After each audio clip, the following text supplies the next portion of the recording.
നമ്മുടെ ജീവിത പ്രശ്നങ്ങളെക്കുറിച്ചാണ് കൂടുതൽ വ്യാകുലത കൊള്ളുകയും ധ്യാനിക്കുകയും ഒക്കെ കർത്താവിൻ്റെ വചനത്തിൻ്റെ പശ്ചാത്തലത്തിൽ ധ്യാനിച്ച് പോകുന്നത്. പക്ഷെ ഞാൻ ഈ ദിവസങ്ങളിലൊക്കെ എൻ്റെയും നിങ്ങളുടെയും ഒക്കെ സ്വാഭാവികമായ ചില ഭൗതിക വിഷയങ്ങളെക്കാളുപരി ദൈവത്തിൻ്റെ വിഷയങ്ങളാണ് എൻ്റെ ധ്യാനത്തിൻ്റെ ശ്രദ്ധയിൽപ്പെട്ടത്. ദൈവത്തിൻ്റെ പ്രശ്നങ്ങൾ. അപ്പോൾ നിങ്ങൾ ഓർക്കും, എന്നാ ദൈവത്തിൻ്റെ പ്രശ്നങ്ങളാണ്? ദൈവത്തിനും പ്രശ്നങ്ങളൊക്കെ ഉണ്ട്. ദൈവത്തിൻ്റെ പ്രശ്നങ്ങൾ നമ്മൾ പഠിച്ചാൽ, ധ്യാനിച്ചാൽ, നമ്മളുടെ വിഷയങ്ങൾ പഠിച്ച് ധ്യാനിച്ച് നമ്മൾ ആത്മാവിൽ വളരുന്നതിനേക്കാളും പെട്ടെന്ന് ആത്മീയമായിട്ട് വളരാൻ കഴിയും. നമ്മുടെ പ്രശ്നങ്ങൾ പഠിച്ച് നമ്മൾ ദൈവത്തിരുസന്നിധിയിൽ സമർപ്പിച്ച് നമ്മൾ ആധ്യാത്മികമായിട്ട് വളരുന്നതൊക്കെ ഒരു അർത്ഥമാറ്റിക് പ്രൊപ്പോർഷനിലാണ്. 1, 2, 3, 4 അങ്ങനെ വളരെ സ്ലോയാണ്. പക്ഷേ ദൈവത്തിൻ്റെ പ്രശ്നങ്ങളാണ് നമ്മൾ പഠിച്ച് അതിന് പരിഹാരം കാണാൻ വേണ്ടി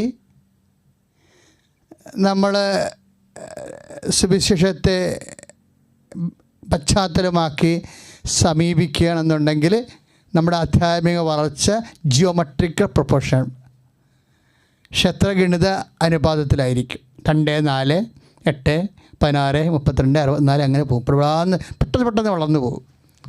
അപ്പോൾ ദൈവത്തിൻ്റെ പ്രശ്നങ്ങൾ എന്താ? ദൈവത്തിന് ആദ്യമായിട്ട് ഒരു നമുക്കൊരു കാര്യം പറയാം. എന്താ കാര്യം? ദൈവത്തിന് ജനം സത്യം കണ്ടെത്താൻ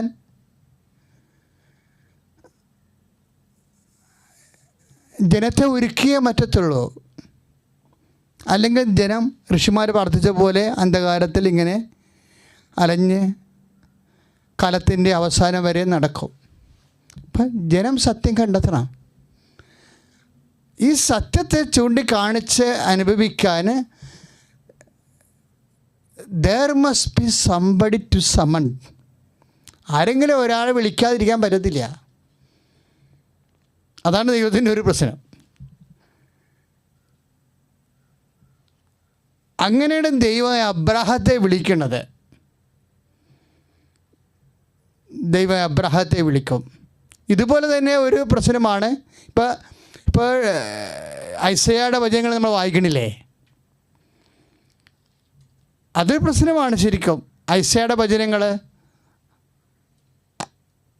ഈ ദൈവത്തിൻ്റെ ഈ ആത്മസംഘർഷം ഐസയായുടെ വചനങ്ങളിലൂടെ പ്രവാചകൻ്റെ മനസ്സിലേക്ക് കർത്താവ് കൈമാറുന്നുണ്ട്. 6:9 നമ്മളത് വായിക്കുന്നുണ്ട്. അതാണ് ദൈവത്തിൻ്റെ പ്രശ്നം. അതിന് മറുപടി കിട്ടിയാൽ ബാക്കി എല്ലാത്തിനും മറുപടി കിട്ടും. എന്താണ്? ആരെയും ഞാൻ അയക്കും. ജനം സത്യം കണ്ടെത്തണം, സത്യത്തെ ആരാധിക്കണം, സത്യത്തിന് വെളിപാടനുസരിച്ചുകൊണ്ട് ജീവിതം ക്രമീകരിക്കണം. പക്ഷെ ആരെയും ഞാൻ അയക്കും. രണ്ടാമത്തെ ചോദ്യമുണ്ട്, ആരെനിക്ക് വേണ്ടി പോകും എന്ന്. ഈ 2 ഫണ്ടമെൻ്റൽ ക്വസ്റ്റ്യൻസിന് മറുപടി പറയാൻ ആർക്ക് കഴിയുന്നുവോ അന്ന് മുതൽ അവൻ ആത്മാവിൽ വളരും. ദൈവത്തിൻ്റെ ആത്മാവിൻ്റെ അലച്ചിലാണ് എല്ലാ കാലത്തും ഉണ്ടത്. ഒരിക്കലും സംഭവിച്ച ഒരു വിഷയമല്ല. കാലത്തിന് ഒപ്പം സഞ്ചരിക്കുന്ന ദൈവത്തിൻ്റെ മനസ്സിൻ്റെ തേങ്ങലാണ്. ഞാൻ ആരെ അയക്കും? ആരെ എനിക്ക് വേണ്ടി പോകും? അങ്ങനെ ദൈവത്തിൻ്റെ മനസ്സിൻ്റെ തേങ്ങലുകൾ ദൈവത്തിനോട് വളരെ അടുപ്പമുള്ള ചില ആൾക്കാർക്ക് സെൻസ് ചെയ്തിട്ടുണ്ട്.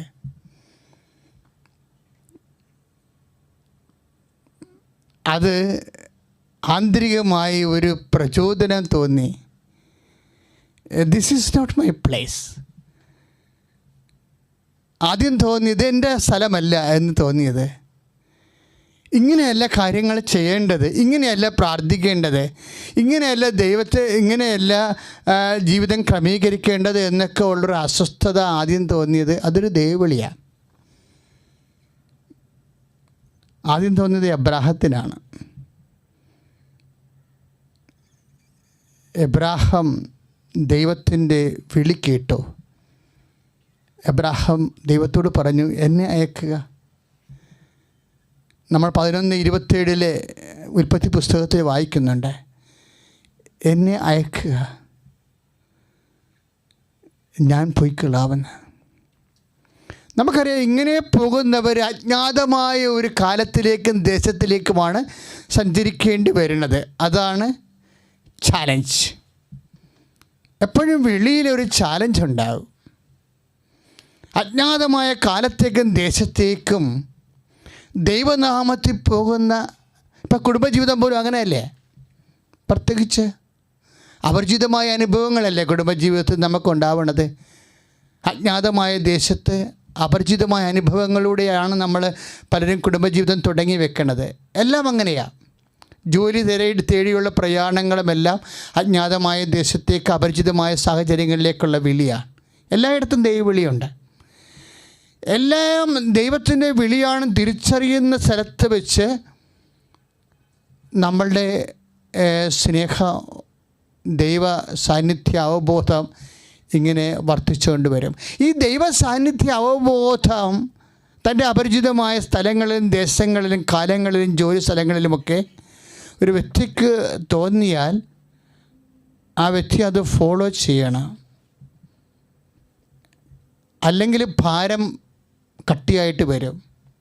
ബൈബിളിൽ അങ്ങനെ ഒരു വാക്കുണ്ട്. എന്താണ്? എൻ്റെ ഭാരം ലഘുവാണ്. അപ്പോൾ ഭാരത്തിൻ്റെ ഒരു സാധ്യതയാണ്, ലൈറ്റ് വെയ്റ്റ് ആകാനുള്ള ഒരു സാധ്യതയുണ്ട്. ഇപ്പോൾ മത്തായിയുടെ സുവിശേഷം നമ്മൾ വായിക്കുന്നുണ്ട് 11:30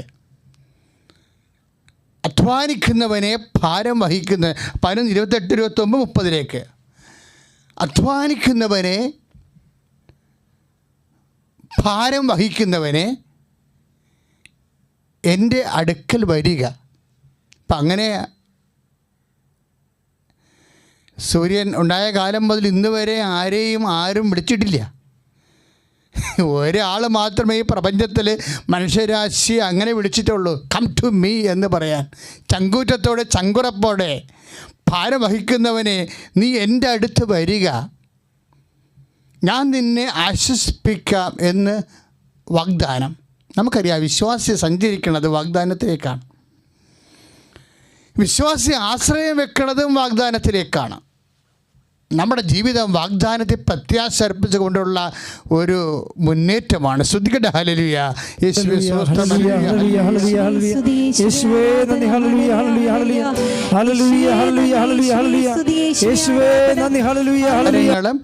ലഘുവാക്കാനുള്ള ഒരു പൊട്ടൻസി.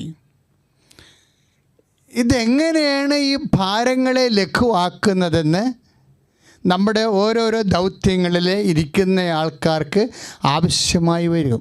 ഇപ്പം നീ ഒരു ഓഫീസറാകാം, ഓഫീസിൻ്റെ അസൈൻമെൻറ്റ്സുകളുണ്ട്.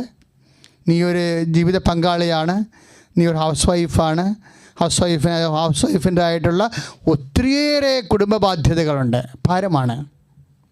ഈ ഭാരത്തെ ലഘുവാക്കാനുള്ള ഒരു സാധ്യത, ഒരു ഫോർമുല ബൈബിൾ മാത്രമേ നൽകുന്നുള്ളൂ. ഇതുപോലെ പറഞ്ഞുകൊണ്ട് നൽകുന്നുള്ളൂ. പ്രാർത്ഥിക്കുക, കർത്താവേ എൻ്റെ ജീവിതത്തിൻ്റെ കൈനീട്ടി തരുന്ന എല്ലാ ഭാരങ്ങളെയും ലഘുവാക്കാനുള്ള ഈ ധ്യാന ശുശ്രൂഷയുടെ അഭിഷേകം ഞങ്ങൾക്ക് എല്ലാവർക്കും നൽകണം.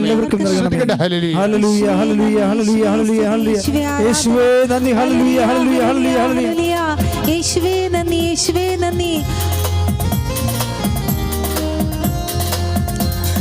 കൃപയാലേ കൃപയാലേ കൃപയാൽ അനുദിനവും കൃപയാലേ കൃപയാൽ കൃപയാൽ അനുദിനവും ബലഹീനതയിൽ ബലമേകി ബലവാനായോ നടത്തിടുന്നു. ഒരുമിച്ച് പാടുക എല്ലാവരും. ഇവിടെ എല്ലാം ഇരിക്കുന്നവര്, അന്യദേശങ്ങളിൽ ഇരിക്കുന്നവര്, വ്യത്യസ്തങ്ങളായ ഇടങ്ങളിൽ ഇരിക്കുന്നവര് കർത്താവിനോട് ചേർന്ന് കൃപയാലേ കൃപയാലേ കൃപയാൽ അനുദിനവും കൃപയാലേ കൃപയാലേ കൃപയാൽ അനുദിനവും. പരിശുദ്ധ പരമദിവ്യകാരുണ്യത്തിന് എന്നേരവും ആരാധനയും സ്തുതിയും പുകഴ്ചയും ഉണ്ടായിരിക്കട്ടെ. ദൈവം രണ്ടാമത് നമ്മൾ ആ ഭാരം ലഘുവാക്കുന്ന സുവിശേഷ സൂത്രവാക്യങ്ങളിലേക്ക് വരാം. അതൊക്കെ മുമ്പ് ദൈവം രണ്ടാമത് വിളിച്ചത് ആരാണ്? ഒരു ജനതയെ അച്ഛൻ ആദ്യം പറഞ്ഞതുപോലെ ദൈവത്തിൻ്റെ പ്രശ്നങ്ങളെക്കുറിച്ചാണ് നമ്മൾ ധ്യാനിക്കുന്നത്. ദൈവത്തിന് ഈജിപ്തിൻ്റെ അടിമത്തത്തിൽ നിന്ന് തൻ്റെ ജനതയെ വാഗ്ദാന നാട്ടിലോട്ട് കൊണ്ടുവരാതിരിക്കാൻ വേറെ ഓപ്ഷനില്ല, കൊണ്ടുവന്നേ മതിയാവത്തുള്ളൂ. അതാണ് ദൈവത്തിൻ്റെ പ്രശ്നം. Meditating over the problems of God. ദൈവത്തിൻ്റെ പ്രശ്നങ്ങൾ നമ്മൾ ഇത്രയും നാളൊക്കെ ധ്യാനിച്ചുകൊണ്ടിരുന്നത് നമ്മുടെ പ്രശ്നങ്ങളാണ്.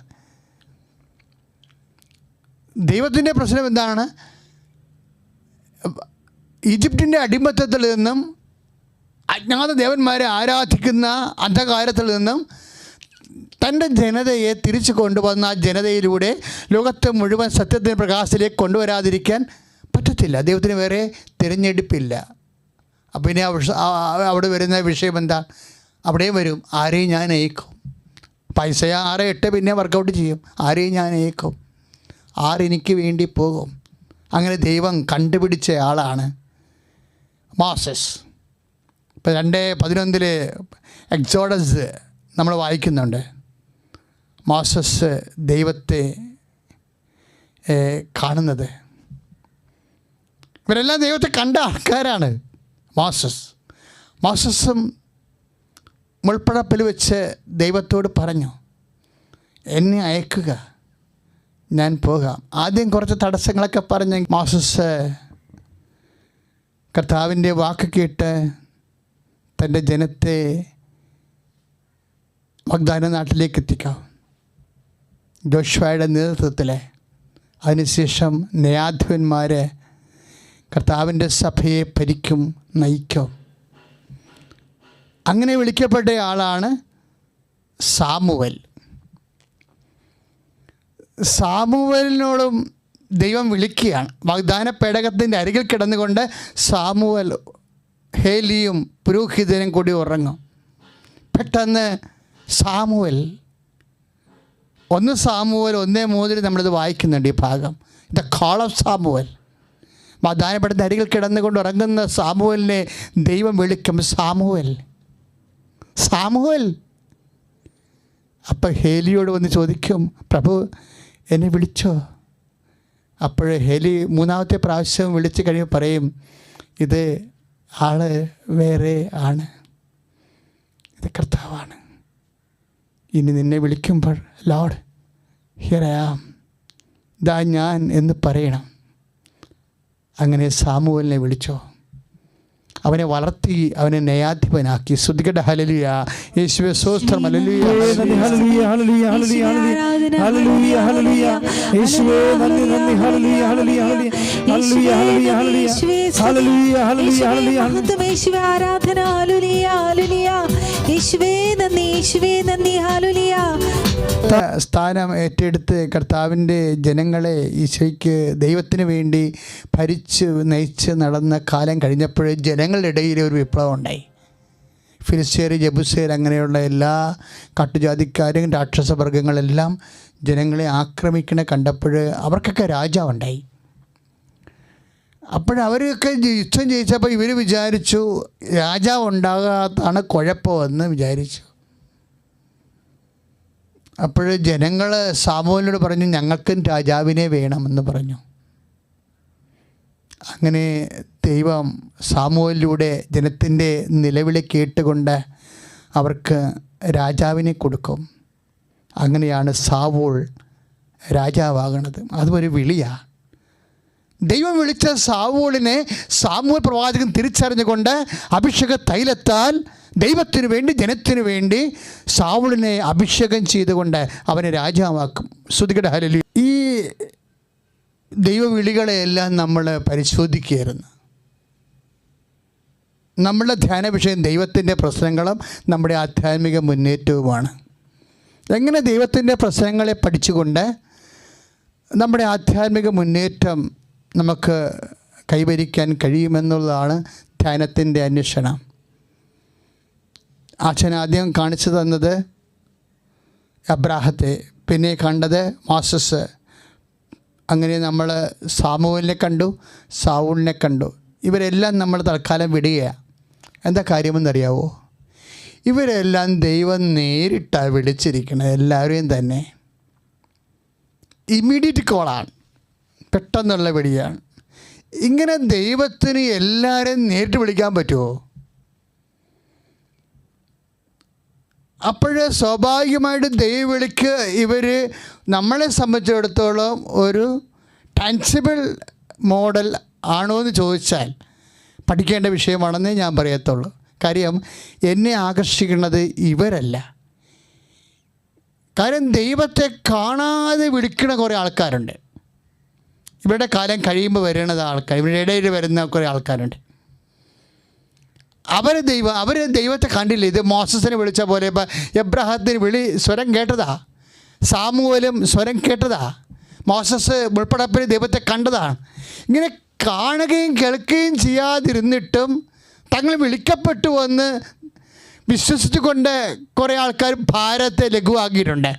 അവരെയാണ് നമ്മുടെ അടുത്തതായിട്ട് പരിശോധിക്കുന്നത്. സ്തുതിക്കട്ടെ, ഹല്ലേലൂയ. ഹല്ലേലൂയ, ഹല്ലേലൂയ, ഹല്ലേലൂയ, ഹല്ലേലൂയ, ഹല്ലേലൂയ. യേശുവേ നന്ദി, ഹല്ലേലൂയ, ഹല്ലേലൂയ, ഹല്ലേലൂയ, ഹല്ലേലൂയ, ഹല്ലേലൂയ, ഹല്ലേലൂയ. യേശുവേ നന്ദി, യേശുവേ സ്തുതി, യേശുവേ ആരാധന. പരമ ദിവ്യകാരുണ്യത്തിന് എന്നേരവും ആരാധനയും സ്തുതിയും പുകഴ്ചയും ഉണ്ടായിരിക്കട്ടെ. അതിലേറ്റവും മിടുക്കൻ, കാണാതെ ദൈവത്തെ കാണാതെ വിളി സ്വീകരിച്ച ആള് ജോഷുവയാണ്. ഞാനെപ്പോഴും ജോഷുവയെ ഫോളോ ചെയ്യും പല കാര്യങ്ങൾക്കും. കാര്യം മോസസ് ദൈവത്തെ കണ്ടതാണ്. നമ്മളെപ്പോലെ ജോഷുവ ദൈവത്തെ കാണാത്ത ആളാണ്. Still he persist in his call. അവൻ്റെ ദൈവവിളിയിൽ അവൻ നിലനിന്നത് കണ്ടില്ലേ? അവൻ എന്താണ് ഈ ജോഷുവയുടെ പ്രത്യേകത? ജോഷുവയും കലേബും കൂടിയാണ്. മോസസ് ഒത്തിരി ആശ്രയിച്ച ഒരാളാണ് ജോഷുവ. തൻ്റെ വിളിയുടെ നിഴല് കർത്താവ് വീഴ്ത്തിയിരിക്കുന്ന അവനിലാണെന്ന് പലപ്പോഴും മോസസ് കണ്ടിട്ടുണ്ട്. അതുകൊണ്ട് കാനാൻ ദേശം ഒറ്റ നോക്കാൻ വിട്ടപ്പോഴേ ജോഷുവയും കൂടെ വിടും. ജോഷുവ കാനാൻ ദേശത്ത് പോകും, കലേബുമായിട്ട് പോകും, വേറെ 3 പേരും ഉണ്ടാകും. എന്നിട്ട് ഈ 5 പേരും കൂടി കാനാൻ ദേശം ഒറ്റ നോക്കിയിട്ട് വരും. അവിടെയുള്ള ആൾക്കാരെ കണ്ടപ്പോൾ ഇവർ പേടിച്ചു പോയി. പക്ഷേ കലേബും ജോഷുവയും പേടിച്ചില്ല. കാര്യം അവർ രാക്ഷസന്മാരാണ്. അനാർക്കിൻ്റെ സന്തതികളൊക്കെ അവിടെയുണ്ട്. 13 അടി കുന്തങ്ങളൊക്കെ എടുത്തിട്ട് വലിയ ഗോലിയാത്തിനെ പോലെ 700 ഷെക്കൽ പരിചയമൊക്കെ എടുക്കണ വലിയ അനാർക്കിൻ്റെ രാക്ഷസന്മാരുണ്ട്. അവരെ കണ്ടുവർ പേടിച്ചു പോയി. അവിടുത്തെ ജനങ്ങളുടെ ഒരു ശക്തി കാണിക്കാൻ വേണ്ടി കാനാൻ ദേശത്തു നിന്ന് കലേബും ജോഷുവയും കൂടി ഒരു 80 കിലോ ഉള്ള ഒരു വലിയ മുന്തിരിക്കൊല എടുത്ത് തണ്ടേ തൂക്കിക്കൊണ്ട് അവിടുത്തെ ആകാര ശക്തികൾ, അവിടുത്തെ ജനങ്ങളുടെ പ്രത്യേകത കാണിക്കാൻ വേണ്ടി മോസസിൻ്റെ അടുത്ത് കൊണ്ടുവരും. വലിയ തണ്ടിൽ തൂക്കി ഒരു മുന്തിരിക്കൊല കൊണ്ടുവരും. അപ്പോൾ കൂടെയുള്ളവരൊക്കെ പറയണത് അത് ഭയങ്കര രാക്ഷസന്മാരാണ് കാനാൻ ദേശത്ത് താമസിക്കുന്നത്. കാനാൻ ദേശവാസികൾ രാക്ഷസന്മാരാണ്. അപ്പം അതുകൊണ്ട് കൂടെയുള്ളവരൊക്കെ പറയും, ഞങ്ങൾക്ക് അത് അവിടെ ചെന്ന് നമ്മൾ അനാർക്കിൻ്റെ സന്തതികളൊക്കെ ഉള്ളതാണ് അവിടെ, അവർ എലി അപ്പം തിന്നണ പോലെ നമ്മളെ തിന്ന് കളയും എന്നൊക്കെ കൂടെയുള്ളവർ പറയുമ്പോൾ കലേബ് പറയും നോ നോ നോ നോ. കലേബും ജോഷും കൂടി ആലോചിച്ചിട്ടാണ് പറയണത് മോസസിനോട്. അവരുടെ റിസ്ക്കുള്ള വിഷയമാണ് അവർക്ക്. പക്ഷേ വേണ്ടെന്ന് പറഞ്ഞാൽ റിസ്ക് തീർന്നു. പക്ഷേ വേണമെന്ന് പറഞ്ഞാൽ എല്ലാ റിസ്ക്കും കൂടി വരികയാണ്, എല്ലാ സാഹസിക വിഷയം കൂടി വരികയാണ്. അപ്പോൾ കലേബ് പറഞ്ഞു നോ, വി വിൽ ഗോ. നമ്മുടെ ദൈവം, നമുക്ക് ശക്തിയുണ്ട്. നമ്മുടെ ശക്തി എന്ന് പറഞ്ഞാൽ എന്താണ്? കർത്താവിൻ്റെ ശക്തിയാണ്. നമ്മുടെ ദൈവം അവരെ നമുക്ക് ഏൽപ്പിച്ചു തരും. അപ്പോൾ നമ്മൾ ജോഷുവ 30:13 അത് വായിക്കുന്നുണ്ട്, 13:30. അതുകൊണ്ട് മോസസിന് ശക്തി കൊടുക്കുന്നത് കലേബും ജോഷുവയും കൂടിയാണ്. നമ്മുടെ ദൈവം അവരെ നമുക്ക് ഏൽപ്പിച്ചു തരുമെന്ന് പറയണില്ലേ, അതൊരു ക്വാളിറ്റിയാണ്. ഇപ്പോൾ ജോഷുവ നമ്മൾ വായിക്കുമ്പോൾ അതൊരു ക്വാളിറ്റി, ഒരു ഗുണമാണ് ശരിക്കും. ഒന്ന് ശ്രദ്ധിക്കട്ടെ. ഹല്ലേലൂയ. ഈ പട നയിക്കുന്നത്, ജനങ്ങളെ കൊണ്ട് മുന്നേറ്റം നടത്തുന്നത് ജോഷുവയുടെയും കലേബിൻ്റെയും വാക്കിലാണ്. അവരുടെ വാക്കാകട്ടെ ദൈവത്തിൻ്റെ ശക്തിയിലുള്ള വിശ്വാസമാണ്. ദൈവപൈതലെ, ദൈവത്തിൻ്റെ പ്രശ്നങ്ങൾ ആരെ ഞാൻ അയക്കും എന്നുള്ളതാണ്, ആരെനിക്ക് വേണ്ടി പോകും എന്നുള്ളതാണ്. നമ്മുടെ ധ്യാന വിഷയം എന്ന് പറയുന്നത് അങ്ങനെ പോകാൻ വേണ്ടി ദൈവം അയച്ച ആൾക്കാരുടെ ക്വാളിറ്റി എന്താണെന്നുള്ളതാണ്. കലേബിൻ്റെ ക്വാളിറ്റി ദൈവത്തിന് ശക്തിയുള്ള വിശ്വാസമാണ്. ശ്രദ്ധിക്കട്ടെ. നേതൃത്വത്തിൽ ജനത്തെ നയിച്ച് ഭരിച്ചുകൊണ്ട് അവരുടെ വംശത്തിൻ്റെ എണ്ണമനുസരിച്ചുകൊണ്ട് വാഗ്ദാന നാട് ഭാഗിച്ച് വിധിച്ചു കൊടുക്കും. അവിടെ എല്ലാം നീതിയുടെ ഭരണം നടത്തുമ്പോഴും പലപ്പോഴും ജനത്തിന് അഭിവാഞ്ചിയ എന്താണ്? ദൈവത്തെ ഉപേക്ഷിക്കണമെന്ന്. അതൊക്കെ കേൾക്കുമ്പോൾ ജോഷുവയുടെ ചങ്ക് പൊടിഞ്ഞു പോകും. കാര്യം ദൈവവും മനുഷ്യനും തമ്മിലുള്ള ബന്ധം ഉടമ്പടി ബന്ധമാണ്. ഈ ഉടമ്പടി അനുസരിപ്പിക്കാൻ വേണ്ടി കർത്താവിൻ്റെ കാലം വരെ ഉടമ്പടി തുടർന്നത്. കർത്താവ് വന്നപ്പോഴും ഉടമ്പടി തന്നെയാണ് സ്ഥാപിച്ചത്, പുതിയ ഉടമ്പടി. അപ്പോൾ ഉടമ്പടിയോടുള്ള വിശ്വസ്തതയാണ് ജോഷുവയുടെ ചങ്ക് പിടിച്ച് കളഞ്ഞത്. ജോഷുവ ഒരു അറ്റകൈ തീരുമാനമെടുത്തു. എന്താ പറഞ്ഞത്? നിങ്ങളുടെ മനസ്സാക്ഷി അനുസരിച്ച് ചെയ്യുക. ചെങ്കടൽ പിളർത്തി, ജോർദാൻ പിളർത്തിയാണ് നമ്മുടെ ദൈവം നമ്മളിവിടെ കൊണ്ടുവന്ന് സ്വന്തമായ ഭൂമിയും വാഗ്ദാന ഭൂമി തന്നത്. നമ്മുടെ കൂടെ വാഗ്ദാന നാട്ടിലൂടെ നമ്മുടെ കൂടെ മരുഭൂമിയിൽ ദൈവം തീത്തൂണായി സഞ്ചരിച്ചു, മേഘത്തണലായി കൂടെ നിന്നു. അങ്ങനെ അമ്മ കുഞ്ഞിനെ പോറ്റി വളർത്തുന്ന പോലെയാണ് നമ്മൾ വളർത്തിയത്. എന്നിട്ട് നിങ്ങൾ ദൈവത്തിൻ്റെ സംഘം തിരിച്ചറിയുക, നിങ്ങൾക്ക് പോകണമെങ്കിൽ പോകുമെന്ന് പറഞ്ഞു. പക്ഷേ ഞാനൊരു തീരുമാനം എടുത്തിട്ടുണ്ട്, എൻ്റെ കുടുംബം ഒരു തീരുമാനം എടുത്തിട്ടുണ്ട്. ഞാനും എൻ്റെ കുടുംബവും കർത്താവിനെ മാനിക്കും, ആരാധിക്കുമെന്ന്. എന്തൊരു വചനമാണ്. ജോഷുവ 24:15. സ്തുതിക്കട്ടെ. ഹല്ലേലൂയ.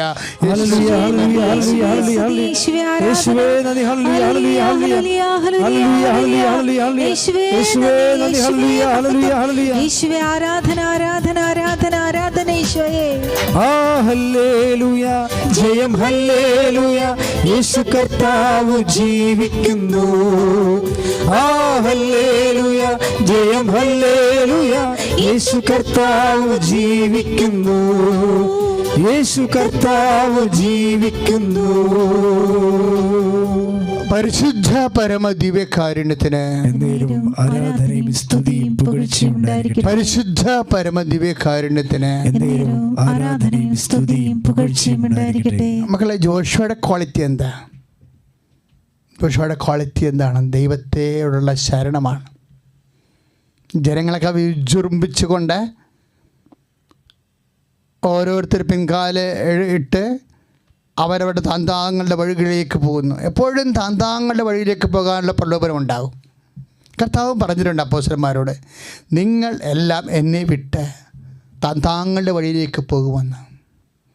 എപ്പോഴും വിളിയുടെയൊക്കെ ഒരു പ്രതിവിളി വരുന്നത് എപ്പോഴും ലോകം നമ്മളെ ഇങ്ങനെ നമ്മുടെ സൗകര്യത്തിന് വിളിച്ചുകൊണ്ടിരിക്കാം.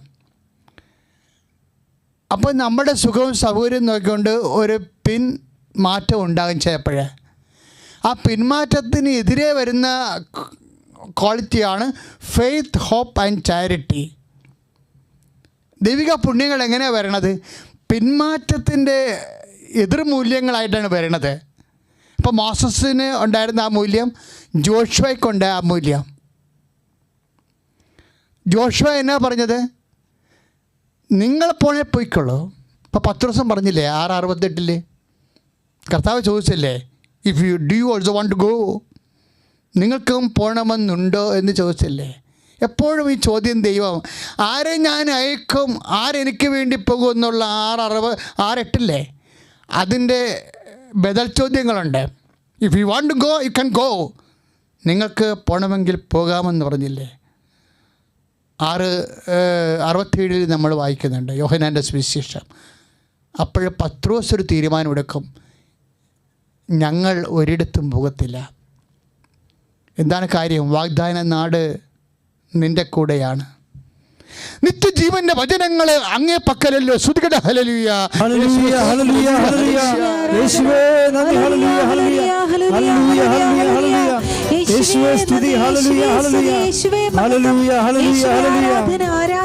താതന്റെ വാഗ്ദാനമേ പരിശുദ്ധ റൂഹായേ, താതന്റെ വാഗ്ദാനമേ പരിശുദ്ധ റൂഹായേ, ഉന്നത ശക്തിയെ നിത്യസഹായക ഞങ്ങളിൽ നിറയണമേ.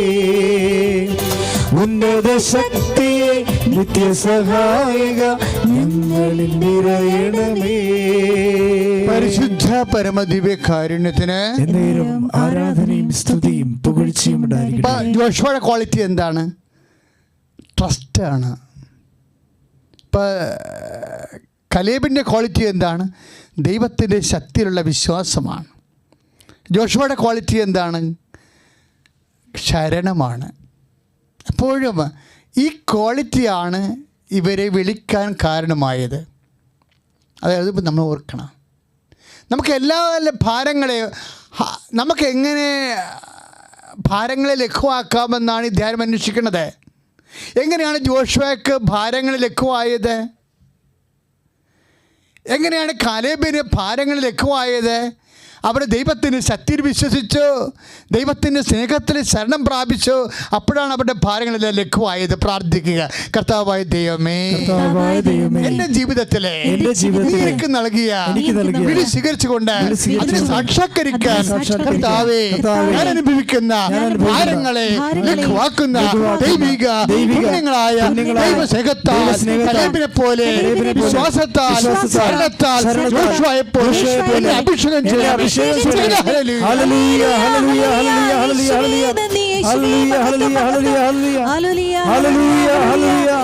അന്നു വേണ്ട ആഹാരത്തിന് വേണ്ടി ദിവസക്കൂലിക്ക് പണിക്ക് പോകുന്നവരായാലും അവരവരുടെ ജീവിതത്തിലെല്ലാം അനുഭവിക്കുന്ന എല്ലാ പ്രശ്നങ്ങളെയും ദൈവത്തോട് ചേർന്നുകൊണ്ട് അതിനെ അതിജീവിക്കാൻ, ഭാരങ്ങളെ ലഘുവാക്കാൻ നമ്മളെ സഹായിക്കുന്നതാണ് ഈ ദൈവിക പുണ്യങ്ങൾ.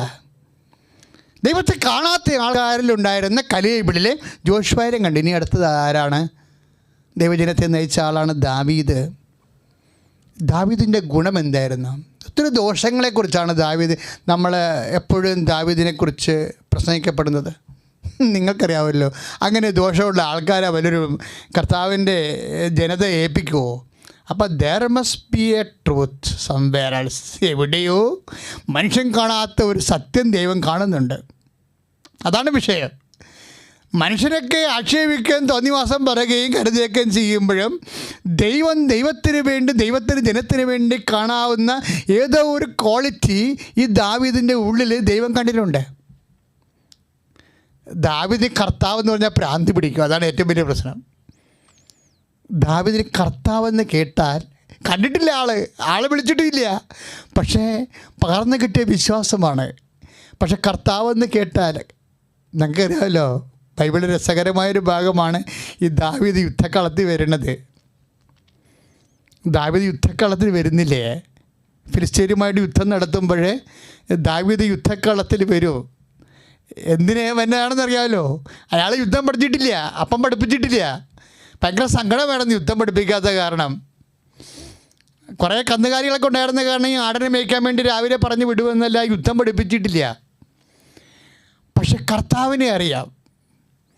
അത് കാരണം പകലെല്ലാം കർത്താവിൻ്റെ പാട്ടും പാടി, കർത്താവിന് വേണ്ടി പാട്ടും എഴുതി, കർത്താവിനെ ഇങ്ങനെ ലഹരി പോലെ പിടിച്ച് നടന്ന ആളാണ്. അതുകൊണ്ടാണ് സങ്കീർത്തനങ്ങളെല്ലാം അദ്ദേഹത്തിൻ്റെ അല്ലേ നമ്മൾ വായിക്കുന്നത്. ഇന്നും ഒളിമങ്ങാത്ത സങ്കീർത്തനം, പച്ചകടാത്ത സങ്കീർത്തനം ദാവീദിൻ്റെതാണ്. എന്താണ്? പ്രണയിച്ച് പാടിയതാണ്. ആത്യന്തികമായിട്ടുള്ള പ്രണയം ദൈവത്തോടായിരുന്നു ആ മനുഷ്യനെ.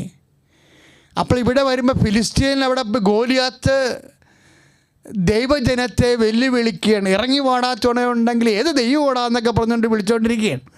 അത് കേട്ടിട്ട് അപ്പം കൊടുത്തു വിട്ട ആളാണേ. ജസ്സെ പറഞ്ഞ് ഈ അപ്പം കൊണ്ടുപോയി യുദ്ധക്കളത്തിൽ ചേട്ടന്മാർക്ക് കൊടുക്കാൻ വേണ്ടി കൊണ്ടുവന്നതാണ്. അപ്പോഴുണ്ട് ഗോലിയാത്തിൻ്റെ കൊലവിളി കേൾക്കണേ. അത് കേൾവിതിൻ്റെ ചങ്ക് പറഞ്ഞു പോയി, ഇവൻ ആരാണ് എൻ്റെ കർത്താവിന്? ഇപ്പം ഈ നമ്മൾ പറയണ പോലെയുള്ള വിഷയമല്ല, അത് കർത്താവുമായിട്ടുള്ളൊരു പ്രൈവറ്റ് സ്നേഹമാണ്. അതായത് കർത്താവിനെയാണ് ഇവൻ വിളിക്കണത്. അവൻ ഈ അപരിച്ഛേദൻ എൻ്റെ കർത്താവിനെ വെല്ലുവിളിക്കാൻ ആരാണ് ഇവൻ എന്നുള്ളതാണ്. ഇവന് ഒരു 10-14 വയസ്സുള്ള പയ്യൻസാണ്. അവനെന്ന് പറയണത് 8 അടിയൊക്കെ ഉയരമുള്ള രാക്ഷസനായ മനുഷ്യനാണ്. അവനാണ് വെല്ലുവിളിക്കുമ്പോൾ ഇവൻ ന്യൂട്രലായിട്ട് അവിടെ എന്ത് ചോദിക്കണത് കുറേ കോമഡി ചോദ്യങ്ങളുണ്ട്. അതിലൊരു ചോദ്യം ഇതാണ്, രാജാവ് എന്നാ പറഞ്ഞിട്ടുണ്ടല്ലോ ഇവൻ്റെ തലയെടുത്താൽ കിട്ടുമെന്ന് പറഞ്ഞല്ലോ, എന്നാ കിട്ടുമെന്നൊക്കെ ചോദിക്കും. അതൊക്കെ ഒരു രസത്തിന് ചോദിക്കുന്നതാണ്, അവന് വിറഞ്ഞിട്ട് ചോദിക്കുന്നതാണ്. അതിൻ്റെ ആ വിറച്ചിലും വൈകാരികമായ സംസാരങ്ങളുടെ ഉള്ളിലെല്ലാം കർത്താവിനെക്കുറിച്ചുള്ള ഒരു തീഷ്ണതയുണ്ട്. ഇവന് ഉടനെ സാവളിൻ്റെ അടുത്ത് ചെല്ലും. അപ്പോൾ സാവൾ ചോദിക്കും, എന്ത് മണ്ടനാണ് നീ, കുഞ്ഞല്ലേ നീ, നിന്നെ ആരാ യുദ്ധം പഠിപ്പിച്ചിരിക്കണം എന്നൊക്കെ ചോദിക്കും. അപ്പം പറഞ്ഞ് എനിക്ക് യുദ്ധമൊന്നും എന്നെ പഠിപ്പിച്ചിട്ടില്ല, പക്ഷേ ഞാൻ ആട്ടിടയനാണ്. കരടിയൊക്കെ വരുമ്പോൾ ഞാൻ കർത്താവിൻ്റെ നാമത്തിൽ ഞാൻ സിംഹത്തിൻ്റെ വരെ വലിച്ചു കീറിയിട്ട് ജട കൊണ്ട് നിലത്ത് കടിച്ചിട്ടുണ്ടെന്ന് പറയും. അതൊക്കെ കേൾക്കുമ്പോൾ സാവൾ വിസ്മയിക്കും. കാര്യം ഒരു സിംഹത്തേക്ക് ജടക്ക് പിടിച്ച് നിലത്തടിക്കുക എന്ന് വെച്ച് കഴിഞ്ഞാൽ എന്താണ്? പക്ഷേ അതല്ല പ്രശ്നം. കാര്യം സാവൂൾ അറിയാം ഇവനെ പറഞ്ഞു വിട്ടില്ലെങ്കിലും ഇവൻ പോകുമെന്നറിയാം. കർത്താവെന്ന് പറഞ്ഞാൽ പ്രാന്ത് പിടിച്ചിരിക്കുകയാണ്. അതാണ് ക്വാളിറ്റി. ദാവീദിൻ്റെ ക്വാളിറ്റി അതാണ്. നിങ്ങൾ ഓർക്കണം, നിങ്ങളെ കർത്താവെന്ന് പറഞ്ഞാൽ ഭ്രാന്ത് പിടിക്കാൻ പറ്റിയ ഒരാളാണ്. അത്രയും ദൈവസ്നേഹം നിറഞ്ഞ അത്രയും ദൈവം നമ്മളെ സ്നേഹിക്കുന്നുണ്ട്. അത് ദാവീദിന് ആ സ്നേഹം ഫീൽ ചെയ്തിട്ടുണ്ട്. കർത്താവിനോട് നമുക്ക് പ്രാർത്ഥിക്കാം, കർത്താവേ ഉന്നതമായ ദൈവമേ, ഏറ്റു പ്രാർത്ഥിക്കുക. കർത്താവേ ഉന്നതനായ ദൈവമേ, ദാവീദിന്റെ ഹൃദയത്തിൽ സ്നേഹം നിറഞ്ഞതുപോലെ ഞങ്ങളുടെ സ്നേഹത്താൽ വേണ്ടി യുദ്ധം ചെയ്യാൻ, നിനക്ക് വേണ്ടി ജീവിക്കുവാൻ, നിനക്ക് വേണ്ടി സാക്ഷിയാകുവാൻ വിളങ്ങിയ ദൈവസ്നേഹത്താൽ എന്നെ അഭിഷേകം ചെയ്യണമേ.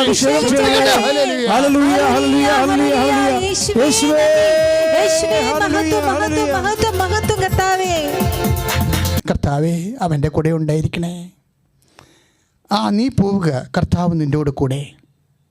ഞങ്ങൾ കുർബാനയ്ക്കൊക്കെ പറയത്തില്ലേ കർത്താവ് നിങ്ങളോട് കൂടെ എന്ന്? എന്നിട്ട് നിങ്ങളൊക്കെ ഇങ്ങനെ തൂണ് പോലെ നിൽക്കത്തില്ലേ? കർത്താവ് നിങ്ങളുടെ കൂടെ ചുണ്ടേ പുറത്തുണ്ട്. ഓർക്കുക, ഇതൊരു അഭിവാദനമാണ്, ശക്തിയുടെ അഭിവാദനം. കാലാകാലങ്ങളിൽ ദൈവത്തെ കണ്ടെത്തിയിട്ടുള്ള എല്ലാ മക്കളും, ദൈവത്തെ കൊണ്ട് ജീവിച്ചിട്ടുള്ള എല്ലാ മക്കളും ദൈവം കൂടെ വരുന്നവനാണെന്ന് വിശ്വസിച്ചിട്ടുള്ളവരാണ്. അമ്മയെ കണ്ടപ്പോഴും ദൂതൻ പറഞ്ഞത്, മേരി കർത്താവ് നിന്നോട് കൂടെ എന്നാണ്. അത് വിശ്വസിക്കുമ്പോൾ ആ കർത്താവ് കൂടെ വരും. കർത്താവ് ദാവീദിൻ്റെ കൂടെ പോയി. ദാവീദൊരു വടിയും കൊണ്ട് വന്നപ്പോൾ ഗോലിയാത്ത് പൊട്ടിച്ചിരിച്ചിട്ട് പറഞ്ഞു, നീ എന്നാ ഒരു പട്ടിയത്തല്ല വരണ പോലെ ഒരു വടിയും കൊണ്ടാണ് എൻ്റെ അടുത്ത് വരണതെന്ന് ചോദിച്ചു. അപ്പോഴേ 1 സാമുവേൽ 15:47 17:45 വാക്ക് ദാവീദ് പറയും, എൻ്റെ കർത്താവ് ജയിക്കണത് ഈ വാളും കുന്തം കൊണ്ടല്ല.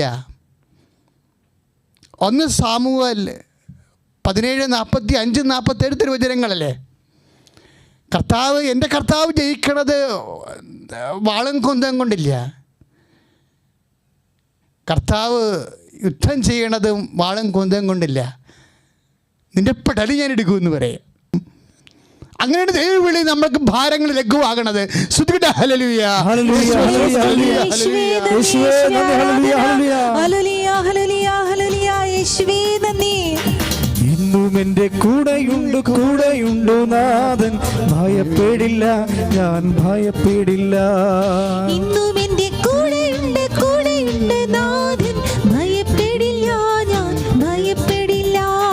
ഇന്നും എൻ്റെ കൂടെയുണ്ട് നാഥൻ, ഭയപ്പെടില്ല, ഞാൻ ഭയപ്പെടില്ല. ഇന്നും എൻ്റെ കൂടെയുണ്ട് നാഥൻ, ഭയപ്പെടില്ല, ഞാൻ ഭയപ്പെടില്ല. പരിശുദ്ധ പരമദിവ്യകാരുണ്യത്തിന് എന്നേരവും ആരാധനയും സ്തുതിയും പുകഴ്ചയും. ഈ കൂടെയുള്ള കർത്താവിന് പ്രവർത്തിക്കാൻ പറ്റിയ വിശ്വാസം, പ്രവർത്തിക്കാൻ പറ്റിയ ശരണം, ഈ കൂടെയുള്ള കർത്താവിന് നമ്മൾ പ്രവർത്തിക്കാൻ പറ്റിയ സ്നേഹം, ഇതൊക്കെയാണ് നമ്മുടെ ഭാരങ്ങളെ ലഘുവാക്കുന്നത്. ദൈവത്തിൻ്റെ പ്രശ്നങ്ങളെക്കുറിച്ചാണ് നമ്മൾ ധ്യാനിച്ച് നമ്മുടെ ജീവിതത്തിലേക്ക് അത് എത്തുകയാണ്. ശരിക്കും കൂടെയുള്ള കർത്താവിന് പ്രവർത്തിക്കാൻ പറ്റുന്ന പരുവത്തിൽ നമുക്ക് ദൈവത്തോടുള്ള വിശ്വാസം, പ്രത്യാശ, സ്നേഹം, അതാണ് നമ്മുടെ ഭാരങ്ങളെ ലഘുവാക്കുന്നത്. പ്രാർത്ഥിക്കുക, കർത്താവേ, എൻ്റെ ജീവിത വിളിക്കനുസരിച്ച് കൊണ്ട് നാമത്തെ മഹത്വപ്പെടുത്തി എനിക്ക് ഏൽപ്പിച്ചിരിക്കണ ദൗത്യം പൂർത്തിയാക്കാൻ ആവശ്യമായ വെല്ലുവിളികളുടെ ഭാരങ്ങളെ ലഘൂകരിക്കാൻ എന്നിലെ ദാവീദിനെ പോലെ എന്നിലെ ശരണവും സ്നേഹവും അഭിഷേകം ചെയ്യണം.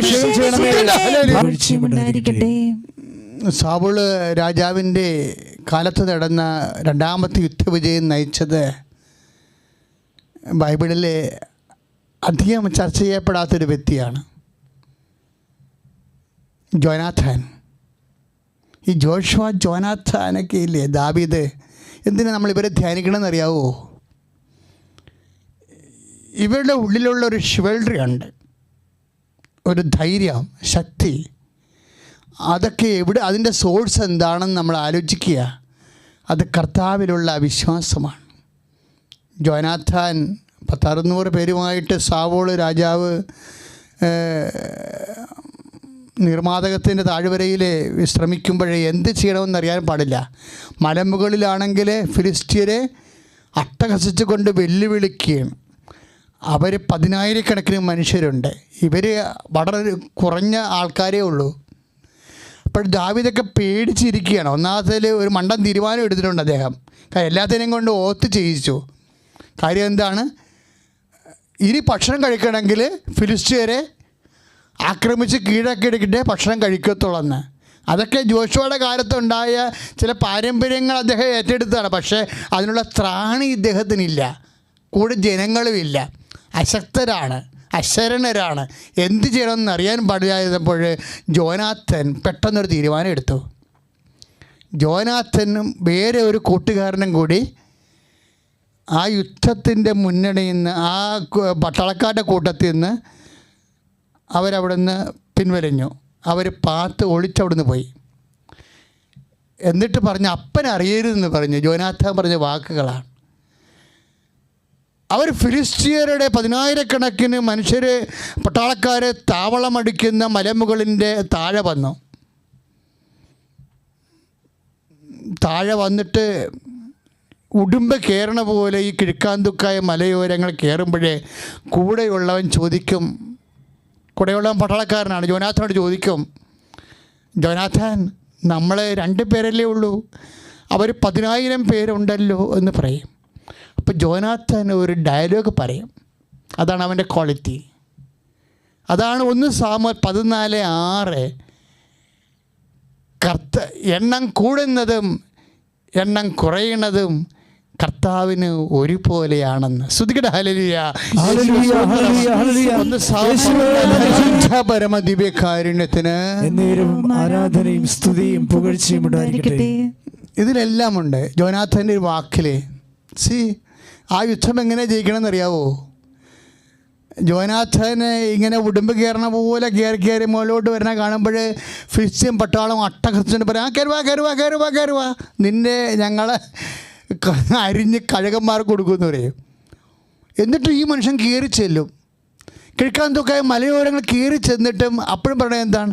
എണ്ണം കൂടുന്നതും എണ്ണം കുറയണതും കർത്താവിന് ഒരുപോലെ. കർത്താവിനെ കണ്ടിട്ടില്ല, കർത്താവ് നേരിട്ട് ജോനാഥനെ വിളിച്ചിട്ടുമില്ല.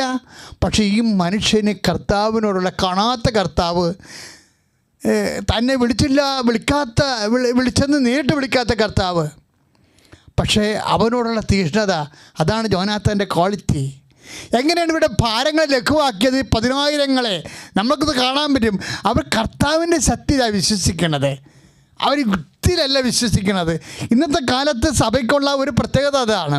കാര്യം അമിതമായ യുക്തിയിലൊക്കെ ആശ്രയിക്കുന്ന കാര്യം. നമ്മൾക്ക് ഇവിടെ രൂപപ്പെടുത്തിയവരും, ബൈബിളിലെ ഒരു ജനത്തെ രൂപപ്പെടുത്തിയവരും, ആ ജനത്തെ രക്ഷണീകൃതത്തിലേക്ക് ഏൽപ്പിച്ചവരും, അതിന് പരിശുദ്ധാത്മാവിനെ അവർക്ക് നൽകിയവരും ആരും ഈ ശാസ്ത്രത്തിൻ്റെ കാലത്ത് ജീവിച്ചവരല്ല.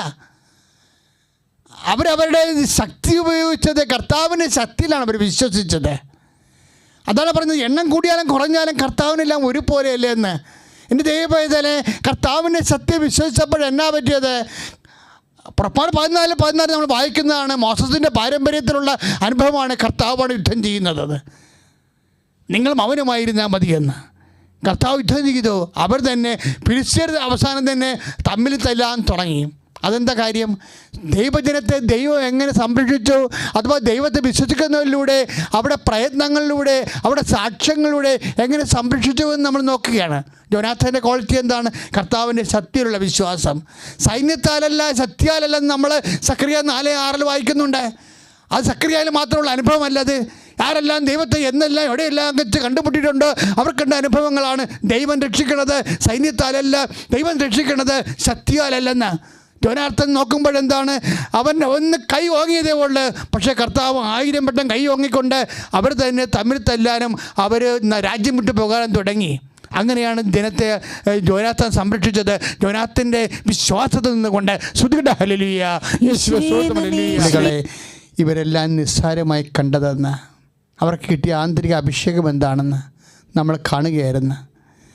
കർത്താവിനെ നേരിട്ട് കണ്ട എബ്രാഹത്തെയും, കർത്താവിനെ നേരിട്ട് കണ്ട മോസസിനെയും, കർത്താവിനെ നേരിട്ട് വിളിച്ച സാമുവേലിലേക്ക് വിട്ടിട്ട് കർത്താവിനെ കാണാത്ത, കർത്താവിനെ കേൾക്കാത്ത, പാരമ്പര്യ വിശ്വാസത്തിൻ്റെ പേരിൽ കർത്താവിനെ അറിഞ്ഞ ജോനാഥാനെയും അതുപോലെ തന്നെ ദാവീദിനെയും ഒക്കെയാണ് നമ്മൾ മാതൃകയാക്കണത്. അതിൻ്റെ ക്വാളിറ്റിയാണ് അന്വേഷിക്കുന്നത്. ആ ഭാരത്തെ എങ്ങനെ ലഘുവാക്കി, എങ്ങനെ വെല്ലുവിളികളെ കർത്താവിന് വേണ്ടി അവർ ഏറ്റെടുത്തുകൊണ്ട് കർത്താവ് എങ്ങനെ അവിടെ കൂടെ നിന്ന് യുദ്ധം ചെയ്തു. ആ ഒരു ചൈതന്യം ഇപ്പോഴും നമുക്കറിയാമല്ലോ. ഉൽപ്പത്തി പുസ്തകത്തിൽ മനോഹരമായൊരു വാക്കുണ്ട്. ഉൽപ്പത്തി പുസ്തകത്തിൽ 29:20 യാക്കോബിനെ കുറിച്ച് എഴുതിയിരിക്കുന്നതാണ്. യാക്കോബ് റാഹേലിനെ കല്യാണം കഴിക്കാൻ വേണ്ടി 7 കൊല്ലം ലാബാൻ്റെ വീട്ടിൽ ജോലി ചെയ്ത കാര്യമാണ് പറയണത്. പക്ഷേ ബൈബിൾ അവിടെ ഒരു വാക്ക് ചേർത്തിട്ടുണ്ട്. അതായത് 7 കൊല്ലം അവൻ മല്ലം പണി ചെയ്തു, അവനെക്കൊണ്ട് അങ്ങനെ ലാഭം പണി ചെയ്യിച്ചു. പക്ഷെ ആ 7 കൊല്ലവും കുറച്ച് ദിവസം പോലെ അവന് തോന്നിയുള്ളെന്ന്. എന്താ കാര്യം? റാഹേലിനുള്ള സ്നേഹം കാരണം കുറച്ച് ദിവസം പോലെ അവന് തോന്നിയുള്ളൂ. അവൻ്റെ ഭാരം ലഘുവായെന്നർത്ഥം. അവൻ്റെ മഹാഭാരങ്ങൾ, മല്ലം പണിയുടെ മഹാഭാരങ്ങൾ യാക്കോബിൽ ലഘുവായി തോന്നി. എന്തുകൊണ്ടാണ് തോന്നിയത്? നമ്മൾ വായിച്ചതല്ലേ? എന്തുകൊണ്ടാണ്? റാഹേലിനുള്ള സ്നേഹനിമിത്തം. ദൈവിക ഇതാണ് കൺവേർഷൻ സംഭവിക്കുന്നത്. അതായത് റാഹേലിനോടുള്ള സ്നേഹമാണ് യാക്കോബിൻ്റെ ഭാരത്തെ ലഘൂകരിച്ചത്. ഈ ഭാരങ്ങളെ ലഘൂകരിക്കുന്നത് എപ്പോഴും എന്തായിരിക്കും? സ്നേഹമാണ് ശരിക്കും. നമ്മൾ മത്തായിയുടെ സുവിശേഷം 11:30 നമ്മൾ വായിച്ചല്ലേ? അധ്വാനിക്കുന്നവനെ, ഭാരം വഹിക്കുന്നവനെ എൻ്റെ അടുക്ക വരിക, എൻ്റെ ഭാരം ലഘുവാണെന്ന് ഈശോ പറയണത്. എന്താ കാര്യം? കർത്താവിനെ സ്നേഹിച്ച് കഴിയുമ്പോൾ ജോനാഥന് ഭാരം ലഘുവായി. ഫിലിസ്ത്യരെ കർത്താവാണ് ജോനാഥാന് വേണ്ടി യുദ്ധം ചെയ്തത്. പുറപ്പാട് 14:14 അനുസരിച്ച് കൊണ്ട്. ദാവീദ് ഗോലിയാത്തിനെ കൊന്നത്, ദാവീദിന് ഗോലിയാത്തൊരു ഭാരമല്ല, വെറും ഒരു കല്ല് കൊണ്ടാണ് അവൻ കവണയിൽ കറക്കി എറിഞ്ഞത്.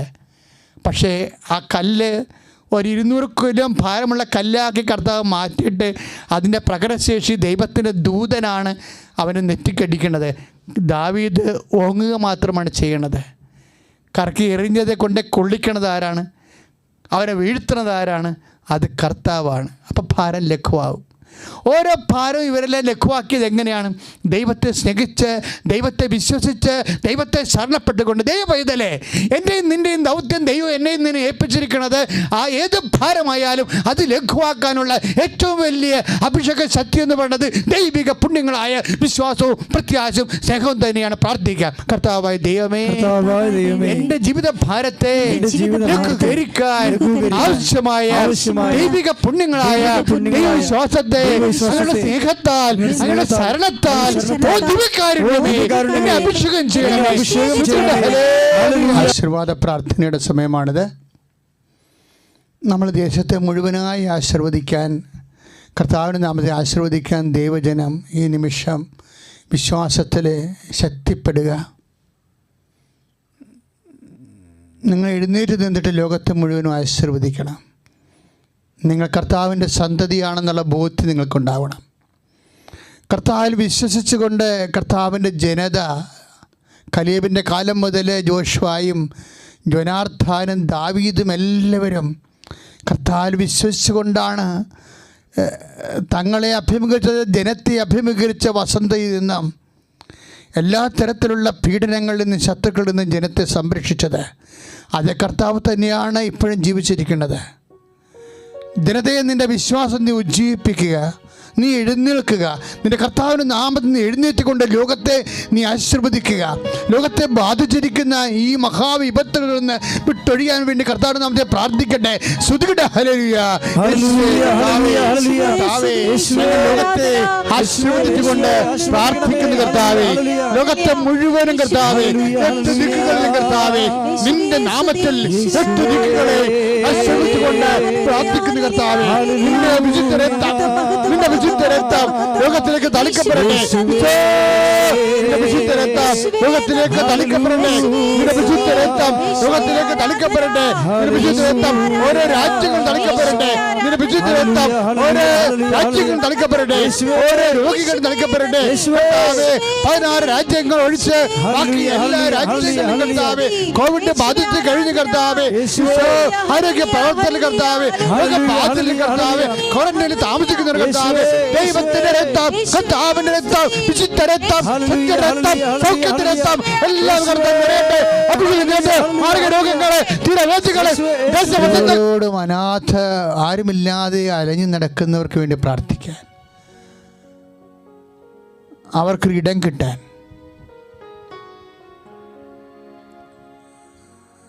ദൈവപ്രവർത്തകർ അവരുടെ ജീവിതത്തെ ഏറ്റെടുക്കാൻ ആവശ്യമായ സംവിധാനങ്ങളുണ്ടാകാൻ നമുക്ക് സമർപ്പിച്ച് പ്രാർത്ഥിക്കാം. കർത്താവേ, തെരുവോരങ്ങളിൽ അഴിഞ്ഞു നടക്കുന്ന മാനസിക രോഗികളെ സമർപ്പിച്ചുകൊണ്ട് പ്രാർത്ഥിക്കുന്നു കർത്താവേ. പ്രാർത്ഥിക്കണമെന്ന് പോലും അവർക്ക് തോന്നാറില്ല കർത്താവേ. ജീവിതം എന്താണെന്ന് അവർ തിരിച്ചറിയുന്ന കൂടിയില്ല കർത്താവേ. ഉടമസ്ഥരില്ലാത്തവർക്കെല്ലാം ഉടമസ്ഥൻ അങ്ങ് തന്നെയാണല്ലോ കർത്താവേ. അടുത്ത ദൈവസിഹത്തെ കർത്താവേ, ഞങ്ങൾ അവരെ ആശ്രമിച്ചുകൊണ്ട് പ്രാർത്ഥിക്കുന്നു കർത്താവേ. ലോകം മുഴുവനുള്ള മാനസിക രോഗികൾ, തെരുവിൽ അലഞ്ഞു നടക്കുന്നവരുടെ മേൽ കർത്താവിൻ്റെ കാരുണ്യം ചൊരിയട്ടെ. സ്തുതിക്കട്ടെ. ഹല്ലേലൂയ.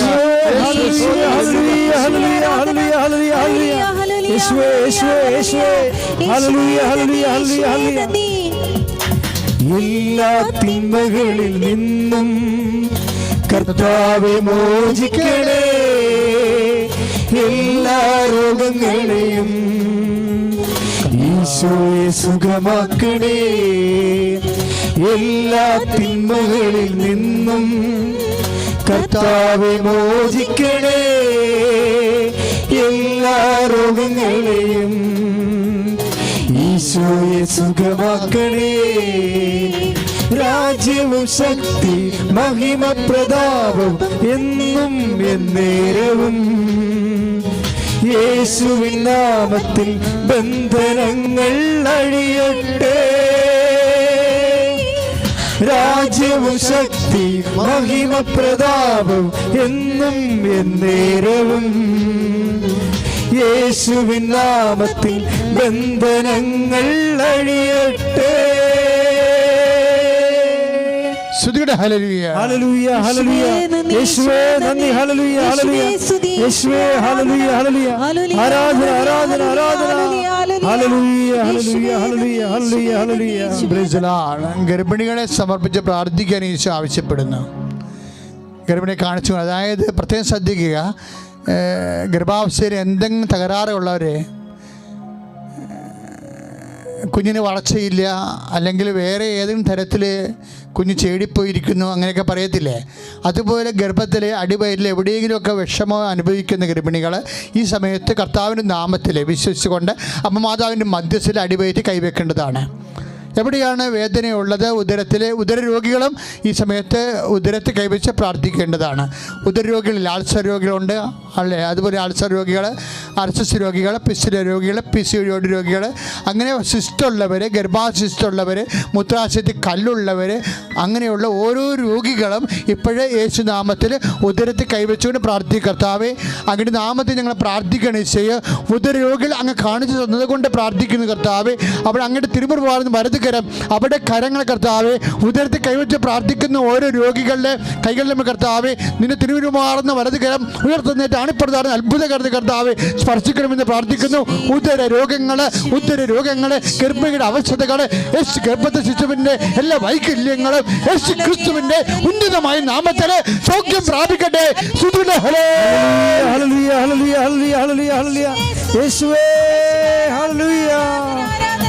രോഗമുള്ളവർക്ക് വേണ്ടി പറഞ്ഞു പ്രാർത്ഥിക്കുന്ന സമയമാണ്. യുദ്ധങ്ങളായ അത് ശങ്കുരുളി പോലെ എന്തോ ഒരു സാധനം പിരിഞ്ഞു കണ്ടിട്ട് സംഭവമില്ലേ, അത് ശരീരത്തിൽ എവിടെയോ അതുപോലെയുള്ള ഒരു ഷേപ്പിൽ ഒരു മാംസപിണ്ഡം വളരുന്നുണ്ട്. ആ വ്യക്തി കർത്താവ് ഈ നിമിഷം ആരാധന കൂടിയിരിക്കുന്നവരുടെ മേൽ കർത്താവിൻ്റെ ശക്തി ഒഴുകുന്നു. ശ്രുതികട്ടെ ഹല്ലേലൂയ. ഉദരത്തിലും ശരീരത്തിലും അതുപോലെ രോഗങ്ങൾ രൂപപ്പെട്ടു വരുന്നവരെ, മാംസപിണ്ഡങ്ങൾ വളർന്നു വരുന്നവരെ, രോഗാതുരമായ ഭാഗങ്ങളുള്ളവരുടെ മേൽ അവരുടെ മേൽ അവർ വലത് കരം ആ രോഗഭാഗങ്ങൾ വെച്ചുകൊണ്ട് പ്രാർത്ഥിക്കട്ടെ. ശ്രുതികട്ടെ ഹല്ലേലൂയ. ഉന്നതമായ നാമത്തിന് സ്തോത്രം ചെയ്ത് കർത്താവേ, ഉന്നതമായ നാമത്തിന് സ്തോത്രം ചെയ്ത് കർത്താവേ. കർത്താവേ, ഉദരത്തിലെ ശരീരത്തിലെ കർത്താവേ ശിഷ്ട വളരുന്നവര്, രോഗം വളരുന്നവര്, രോഗമോക്ഷങ്ങള് കെട്ടുപിടിഞ്ഞ് കിടന്ന് കർത്താവേ വളരുന്നവര്, അതുപോലെയുള്ള എല്ലാ ശിഷ്ടുകളിലേക്കും കർത്താവേ മുഴകളെ കർത്താവേ സ്പർശിക്കണമേ, മുഴകളെ സ്പർശിക്കണമേ. ഈശോ നിന്റെ നാമത്തിൽ പ്രാർത്ഥിക്കുന്നു. അപ്പാ അപ്പാ അപ്പാ അങ്ങനെ പറഞ്ഞു കിടന്ന് നീട്ടണമേ അപ്പാ. അങ്ങനെ പുത്രനെ യേശുക്രിസ്തു നാമത്തില് അടയാളം കാണിക്കണമേ അപ്പാ. അങ്ങനെ പുത്രനെ യേശുക്രിസ്തു നാമത്തില് അടയാളം കാണിക്കണമേ അപ്പാ. യേശു നാമത്തില് മാറിയ രോഗങ്ങളെ മാറിപ്പോകട്ടെ. യേശുവേ, ആരാധിക്കുമ്പോൾ വിടുതൽ, ആരാധിക്കുമ്പോൾ സൗഖ്യം, ആരാധിക്കുമ്പോൾ വിടുതൽ, ആരാധിക്കുമ്പോൾ സൗഖ്യം. ദേഹം ദേഹി ആത്മാവിൻ സമാധാന സന്തോഷം ദാനമായവൻ നൽകിടും. ദേഹം ദേഹി ആത്മാവിൽ സമാധാന സന്തോഷം ദാനമായവൻ നൽകിടും. പ്രാർത്ഥിക്കാം ആത്മാവിൽ, ആരാധിക്കാം കർത്തനെ, വല്ലവൻ അവൻ വല്ലവൻ. പ്രാർത്ഥിക്കാം ആത്മാവിൽ, ആരാധിക്കാം കർത്തനെ, വല്ലവൻ അവൻ വല്ലവൻ. വിടുതൽ ഇന്നു പ്രാപിക്കാം, വിടുതൽ ഇന്നു പ്രാപിക്കാം. പരിശുദ്ധ പരമാദിവ്യ കാരുണ്യത്തിന് ആരാധനയും സ്തുതിയും പുകഴ്ചയും ഉണ്ടായിരിക്കട്ടെ. മക്കളെ, ഒരു കാരണവുമില്ല, പക്ഷേ എപ്പോഴും മനസ്സിന് വല്ലാത്ത ഭാരം തോന്നും. അങ്ങനെ വ്യക്തികൾ നെഞ്ചത്ത് കൈവെക്കേണ്ടതാണ്. ഒരു കാരണവുമില്ല, ചില വെറുതെ വല്ലാത്തൊരു ഭാരം മനസ്സിൽ തോന്നും. എന്താണ് കാണുന്നത് അവർക്ക് തന്നെ അറിയത്തില്ല. എപ്പോഴും മനസ്സ് മ്ലാനമായിരിക്കുന്ന വ്യക്തികളുടെ മേൽ കർത്താവിൻ്റെ വിശുദ്ധമായ രക്തം തളിക്കപ്പെടാൻ പ്രാർത്ഥിക്കുന്ന സമയമാണ്. ശ്രുതികട്ടെ ഹല്ലേലൂയ. കർത്താവേ, ഒരു കാരണവുമില്ലാതെ വേദന തോന്നുന്ന സമയങ്ങളുണ്ട് കർത്താവേ, ഭാരം തോന്നുന്ന സമയമുണ്ട് കർത്താവേ. ചിലരുടെ മനുഷ്യൻ്റെ പ്രകൃതിയാണ് കർത്താവ്, എപ്പോഴും ഉത്കണ്ഠപ്പെട്ടുകൊണ്ടിരിക്കുക കർത്താവേ. കർത്താവ് സന്തോഷമുള്ള സമയത്തും അല്ലാത്ത സമയങ്ങളിലും എല്ലാം വലിയ ഒരു സന്തോഷമില്ലാതെ കർത്താവ് മ്ലാനരായി നടക്കുന്ന മനുഷ്യരുണ്ട് കർത്താവേ. അവിടെ മേലെല്ലാം കർത്താവേ ഇപ്പോഴും അങ്ങയുടെ വിശുദ്ധമായ രക്തം തളിക്കണമെന്ന് പ്രാർത്ഥിക്കുന്നു. അങ്ങനെ ഉയർത്തുന്നതിൻ്റെ ശക്തി കർത്താവേ, മാംസ ശിഷ്യന്മാരെ കൂടെ കർത്താവേ അങ്ങ് കൂടിക്കൊണ്ട് അവരുടെ ദൈവത്തിൻ്റെ വചനങ്ങൾ പങ്കുവെച്ച് കൊടുത്തപ്പോൾ മ്ലാനമായ ഹൃദയം കർത്താവേ ഉജ്ജ്വലിച്ചതുപോലെ കർത്താവേ നിന്റെ നാമത്തെ പ്രാർത്ഥിക്കുന്നു. അവിടെ ഹൃദയങ്ങളെ ഉജ്ജ്വലിപ്പിക്കണമേ. ഭയങ്ങളും ഭീതികളും ഉത്കണ്ഠകളും യേശു നാമത്തിൽ വിട്ടുമാറട്ടെ. മന്ദബുദ്ധികളായ കുഞ്ഞുങ്ങള്, സെൽഫ് ചാലഞ്ചുകളുള്ള കുഞ്ഞുങ്ങള്, വൈകല്യങ്ങളുള്ള കുഞ്ഞുങ്ങള്, അപ്പനോ അമ്മയോ മരിച്ചുപോയ കുഞ്ഞുങ്ങൾ കർത്താവേ, ആ കുഞ്ഞുങ്ങളുടെ മേലെല്ലാം അങ്ങയുടെ തിരുസന്നിധിയിലെ ലോകത്തെല്ലായിടത്തുമുള്ള കുഞ്ഞുങ്ങളെ സംബന്ധിച്ച് പ്രാർത്ഥിക്കുന്നു കർത്താവേ. പലതരത്തിലുള്ള ദൈന്യതകളും വേദനകളും അനുഭവിക്കുന്ന കുഞ്ഞുങ്ങൾ, ഒറ്റപ്പെട്ടു പോയ കുഞ്ഞുങ്ങൾ കർത്താവ്, രോഗകരായ കുഞ്ഞുങ്ങൾ കർത്താവ്, രോഗാതുരായ കുഞ്ഞുങ്ങളുടെ മേൽ കർത്താവിൻ്റെ കരുണ ചൊരിയട്ടെ. കർത്താവിനെ രക്തം തളിക്കപ്പെടട്ടെ. സ്തുതിക്കട്ടെ.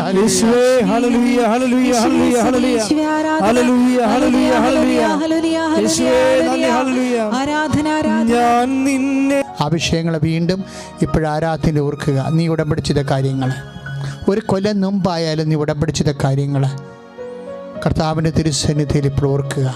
പരിശുദ്ധമ വഴി ദിവ്യകാരുണ്യത്തിന് സമർപ്പിക്കുക. എന്നെയും സാക്ഷിയാക്കണമെന്ന് പ്രാർത്ഥിക്കുക.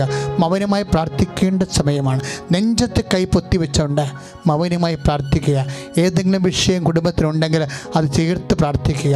കുടുംബ കലഹമാകാം, ഭിന്നതയാകാം, ഭാഗ ഉടമ്പടി നടക്കാത്ത അവസ്ഥയാകാം, കുഞ്ഞുങ്ങളുടെ വിദ്യാഭ്യാസമാകാം, ജോലിയാകാം, വിവാഹമാകാം, കുഞ്ഞുങ്ങളില്ലാത്ത അവസ്ഥയാകാം, സാമ്പത്തിക തകർച്ചയാകാം, സാമ്പത്തിക കടങ്ങളാകാം. നെഞ്ചത്ത് കൈവച്ചുകൊണ്ട് മൗനമായി പ്രാർത്ഥിക്കട്ടെ.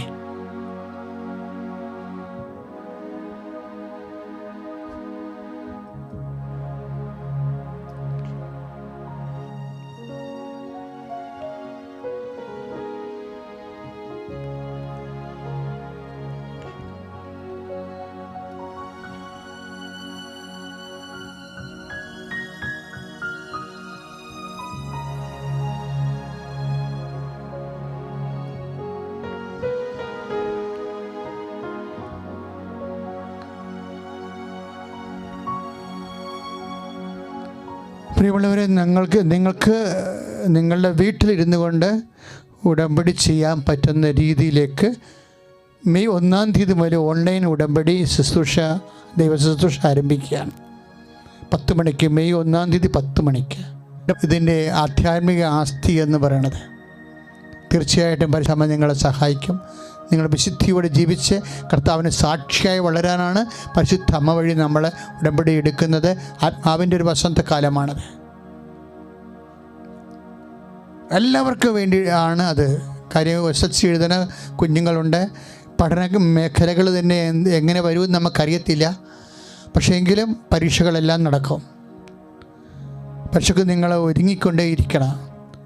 പക്ഷെ ഒരുങ്ങുന്നവർ അതിൻ്റെ നമ്പരും നിങ്ങളുടെ പേരും ഓൺലൈൻ ഉടമ്പടി പ്രകാരം മെയ് 1 തീയതി 10 മണി മുതൽ കൃപാസനത്തിൽ സമർപ്പിക്കാൻ ഞങ്ങൾ നിങ്ങളുടെ പേര് വെച്ച് നമ്പർ വെച്ച് പ്രാർത്ഥിച്ചുകൊണ്ടിരിക്കുക.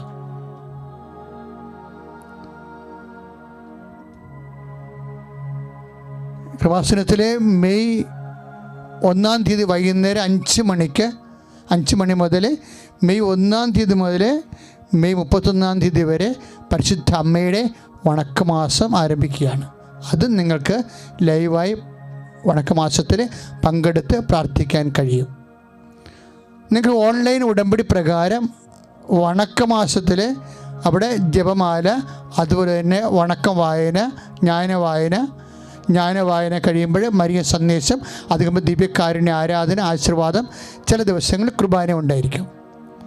അപ്പോൾ അതിശക്തമായ ശുശ്രൂഷയാണ്. മെയ് 31 തീയതി മുതൽ വൈകുന്നേരം 5 മണി മുതൽ 6:30 മണി വരെയാണ് ശുശ്രൂഷ സമയം.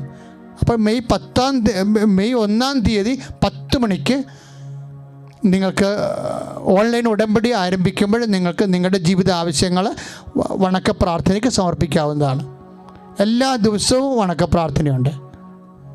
പരിശുദ്ധ അമ്മയുടെ മധ്യസ്ഥതയിൽ അമ്മയുടെ ഏറ്റവും വലിയ 10,000 അനുഗ്രഹിക്കപ്പെട്ടൊരു ഇടത്തിൽ നിന്നാണ് ഈ വണക്ക പ്രാർത്ഥന നടത്തണമെന്നുള്ള ബോധ്യത്തിൽ വേണം നിങ്ങൾ വണക്കത്തിന് നിങ്ങളുടെ ജീവിത ആവശ്യങ്ങൾ സമർപ്പിക്കുക. ആശീർവാദം.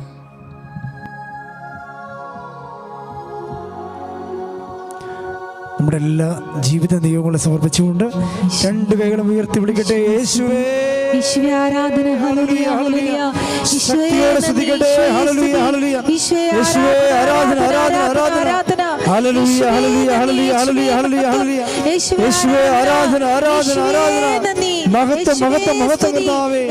ഹല്ലേലൂയ, ഹല്ലേലൂയ, ഹല്ലേലൂയ, ഹല്ലേലൂയ, ഹല്ലേലൂയ. യേശുവേ നന്ദി. ഹല്ലേലൂയ, ഹല്ലേലൂയ, ഹല്ലേലൂയ. മഹത്വം, മഹത്വം, മഹത്വം. പരിശുദ്ധ പരമ ദിവ്യകാരുണ്യത്തിന് എന്നേരവും ആരാധനയും സ്തുതിയും പുകഴ്ചയും ഉണ്ടായിരിക്കട്ടെ. നിത്യസ്തുതിക്ക് യോഗ്യനായ പരിശുദ്ധ പരമ ദിവ്യകാരുണ്യത്തിന് എന്നേരവും ആരാധനയും സ്തുതിയും പുകഴ്ചയും ഉണ്ടായിരിക്കട്ടെ. എന്നും നമ്മെ സ്നേഹിക്കുകയും പരിപാലിക്കുകയും ചെയ്യുന്ന പരിശുദ്ധ പരമ ദിവ്യകാരുണ്യത്തിന് എന്നേരവും ആരാധനയും സ്തുതിയും പുകഴ്ചയും ഉണ്ടായിരിക്കട്ടെ. പരിശുദ്ധ പരമ ദിവ്യകാരുണ്യത്തിന് എന്നേരവും ആരാധനയും സ്തുതിയും പുകഴ്ചയും ഉണ്ടായിരിക്കട്ടെ. ആവേ ആവേ ആവേ മരിയ, ആവേ ആവേ ആവേ മരിയ, ആവേ ആവേ ആവേ മരിയ, ആവേ ആവേ ആവേ മരിയ.